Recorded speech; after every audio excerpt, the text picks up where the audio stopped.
Hello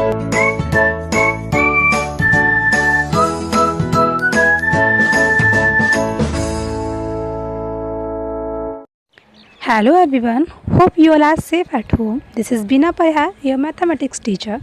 Today I am back with a new exercise of your unit fraction and decimal. So in this video we will study multiplication of decimals and after that we will do exercise 2.4. And students, you can also download the exercise with solution and answer sheet with the description box. In previous video we have studied the subtractions of decimals. So now come to the point. Multiplications of decimals by 10, 100 and 1000. First we will multiply a decimal number by 10. यहाँ हमें एक decimal number 3.14 को multiply करना है 10 से. Just remember one thing, when a decimal is multiplied by 10, the decimal point is shifted to the right by 1 place.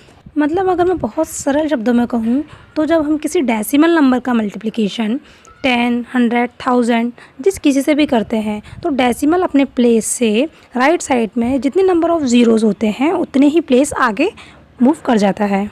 For this example यहाँ पर 10 में नंबर ऑफ ज़ीरो केवल 1 है तो डेसिमल अपने प्लेस से एक प्लेस आगे बढ़ जाएगा यानी कि 3.14 से 31.4 हो जाएगा. Now in next example we have 87.6 is multiply by 100. So यहाँ पर आप देख सकते हैं 100 में नंबर ऑफ ज़ीरोज़ 2 हैं. इट मीन्स डेसिमल को हमें आगे राइट साइड में 2 प्लेस तक लेके जाना है. एंड 87.6 में डेसिमल के बाद केवल एक ही डिजिट है तो डेसिमल के बाद हम कितने भी ज़ीरो अज्यूम कर सकते हैं तो हम इसको 87.600 भी लिख सकते हैं. अब हम डेसिमल को नेक्स्ट 2 प्लेस तक लेके जाएंगे तो ये वैल्यू हो जाएगी 8760. In next example we have 0.005 is multiply by 1000. तो यहाँ पर 1000 में नंबर ऑफ ज़ीरोज़ 3 हैं तो हमें डेसिमल को नेक्स्ट 3 प्लेस तक मूव करना है. तो यहाँ से 0.005 में डेसिमल अपने प्लेस से 1, 2, 3 मीन्स 5 के बाद डेसिमल आ जाएगा तो ये वैल्यू हो जाएगी 5.0. Now we will do the multiplication of decimal number by another decimal number. Here we have 2.34 is multiplied by 1.2. यहाँ पर हमें 2.34 का मल्टीप्लाई 1.2 से करना है. So first of all we will write this value by ignoring decimal point. So after multiplication we will get 2808. Now we will back to the real values. Here we have 2 decimal places in 2.34 and 1 decimal place in 1.2. So total we have 3 decimal place. So we will put decimal in before last 3 digit in the answer. So finally we have 2.808 as answer. Now come to exercise 2.4. First question is find the products of the following. Part A is 25.36 is multiplied by 10. So as you know, when a decimal is multiplied by 10, the decimal point is shifted to the right by 1 place. Here the decimal is being shifted after 3. So the value will be 253.6. In the next part we have 13.3 is multiplied by 100. So here we have 2 zeros in 100. So the decimal is shifted to the right by 2 place and you know we can write 13.3 as 13.300 and after multiplication we will move the decimal after 2 place so it will be 1330.0. Now in the next question we have 0.0056 is multiplied by 1000 and you know we have 3 zeros in 1000 so decimal will be shifted to the 3 place to the right side. So after multiplication decimal is being shifted between 5 and 6 so it will be 5.6. Next question number 2 is multiply 23.05 by 12. So first of all we will write the digit by ignoring decimal points. So it will be 2305 is multiplied by 12 and after multiplication we will get 27,660. और आपको पता है question में हमें 23.05 means 2 decimal places हमें दिए होते तो इसलिए हम जो प्रोडक्ट के बाद हमें जो आंसर मिला है उसमें हम बिफोर लास्ट 2 डिजिट हम डेसिमल पॉइंट कर देंगे, तो हमारा आंसर हो जाएगा 276.60। In next question we have 0.57 is multiply by 2.58। तो सबसे पहले हम इनके डेसिमल पॉइंट्स को इग्नोर करके वैल्यूज़ को सिंपली लिख लेंगे। 57 is multiply by 258 and then after multiplication we will get 14,706। Now हमने डिजिट्स को वैसे ही लिख लिया है जैसे हमें क्वेश्चंस में दे रखे थे, 0.57 इंटू 2.58। आप देखेंगे 0.57 में हमारे पास 2 डेसिमल प्लेसेस हैं, मीन्स डेसिमल के बाद हमारे पास 2 डिजिट्स हैं, और ऐसे ही 2.58 में भी हमारे पास 2 डेसिमल प्लेसेस हैं, मीन्स ओवरऑल हमारे पास 4 डेसिमल प्लेसेस हो गए। तो जो अब हमारा आंसर आया 14,706, इसमें भी हम यूनिट प्लेस से काउंट करेंगे और पीछे से बिफोर 4 डिजिट पहले हम डेसिमल प्लेस कर देंगे। Now in next question multiply 2.5, 3.7 and 1.8। सो इनको भी हम सिंपली सबसे पहले इनके डेसिमल पॉइंट्स को इग्नोर करते हुए डिजिट्स को सिंपली लिख लेंगे, like 25 is multiply by 37 is multiply by 18। So सबसे पहले हम 25 का मल्टीप्लाई 37 में करेंगे।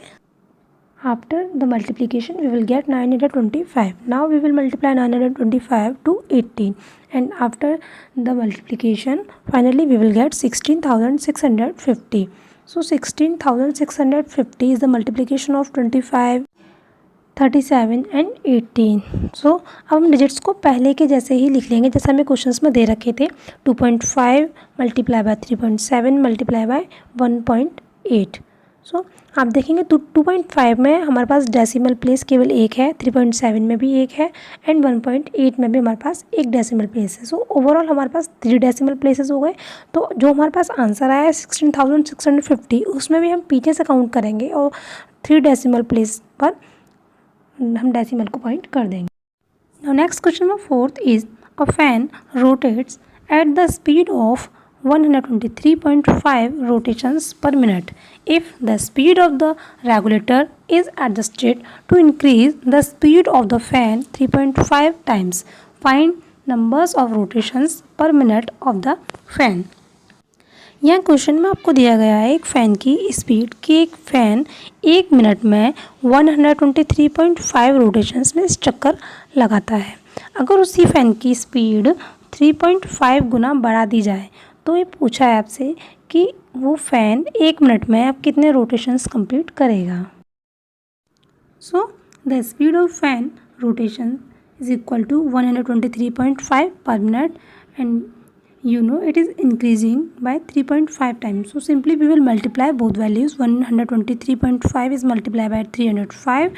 So जिस मेथड से हम करते आ रहे हैं उसी से करेंगे। सबसे पहले हम डेसिमल पॉइंट्स को इग्नोर कर देंगे, वैल्यूज़ का सिंपली मल्टीप्लाई कर लेंगे, means 1235 is multiply by 35 after ignoring the decimal points.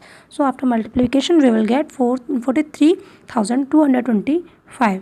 Now अब जैसे से डेसिमल प्लेसेस हमारे पास हैं दोनों को हम ऐड करके यहाँ डेसिमल प्लेस कर देंगे। लाइक हमें पहली वैल्यू में भी हमारे पास 1 डेसिमल प्लेस है और सेकंड 3.5 में भी हमारे पास 1 डेसिमल प्लेस है, मीन्स हमारे पास ओवरऑल हमारे पास होगा 2 decimal place.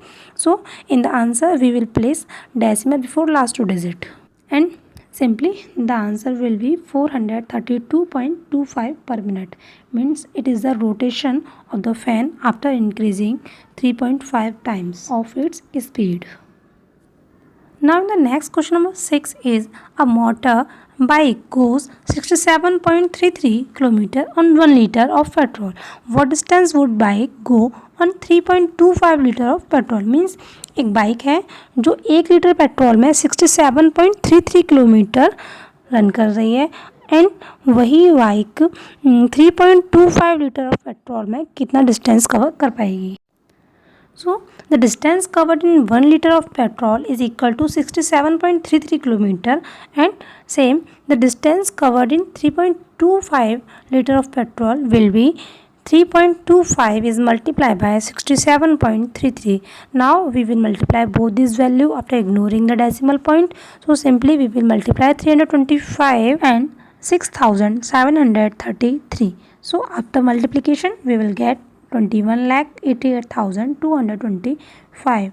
So we have total 4 decimal places in the given digits, 2 in 3.25 and 2 place values, 2 decimal places in 67.33. Therefore, we have to put 4 decimal places in the answer. So, we will get 218.8225 kilometer as answer.